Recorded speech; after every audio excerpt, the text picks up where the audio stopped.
What's going on, ladies and gentlemen? That was the Orlandoo printing the tire rack I made.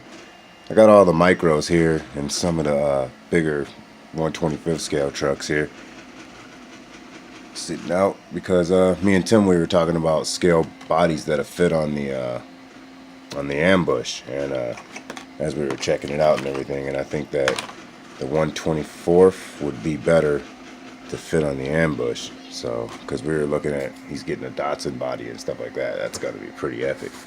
But I was just telling him, like, man, I got all my bigger ones and I really want to drive them. There's two of them that I really want to drive, and that's this ECX temper, or not the temper. No, this is the Barrage. Brigade. Nope, not the Brigade. Oh man, it's been so long since I drove this truck. But anyways, the old ECX rock crawler. Yeah, I want to get this one back running. I got to get the oh man, bumper's falling off. We're gonna 3D print some parts for this, or we might just cut the body off and put it on another Barrage. Buy another Barrage, put it on a Barrage, because the Barrage has already got a scale frame, ladder frame and everything, but we just got to change out the motor and change out that ECU on the next one.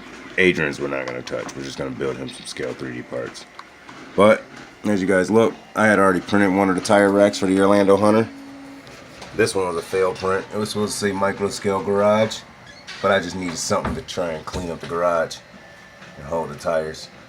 On the Monoprice Mini Delta, I started printing with the TPE. I was printing a little fast, but we got some cones going on. We're gonna print a pillar here because this deck here started to fall. Just take a look. You know, we got some glow in the dark oil canisters. I got some of them that I painted.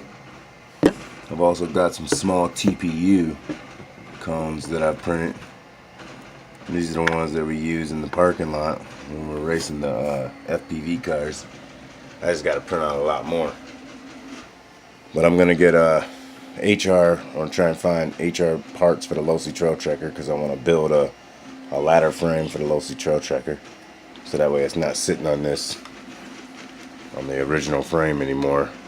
I was thinking about ordering a Jim Fry frame, but remember a year ago I was designing that frame? I'm really thinking about printing it out, because printing out that carbon fiber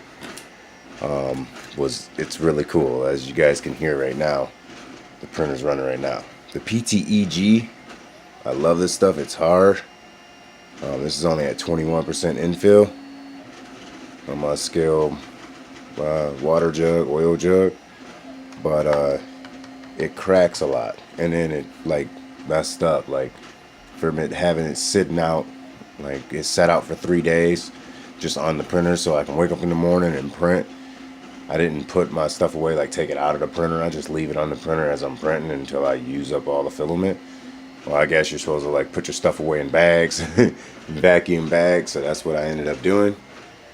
So that stuff is kind of like moist, I believe. So I have to, oh no, I got tires falling off. Oh no, I tilted it, I got tires falling off. But let's tilt all the tires. Alright, this is the carbon fiber. I'm gonna start printing some more scale parts. I had it like this laying on the print bed, so this is how it came out. I did it with full support, and the supports actually broke out pretty easily, but I didn't want to just throw this one away because it was done. So put it in the garage anyways. I'll just put it up against the wall this way, and then I'll hold some of the tires. But this has just been a short little micro scale garage. I really wanted to emphasize and show off that part for the scale garage and everything. I want to say like, share, subscribe, and as always, peace and love. God bless, and I'll see you guys in the next video.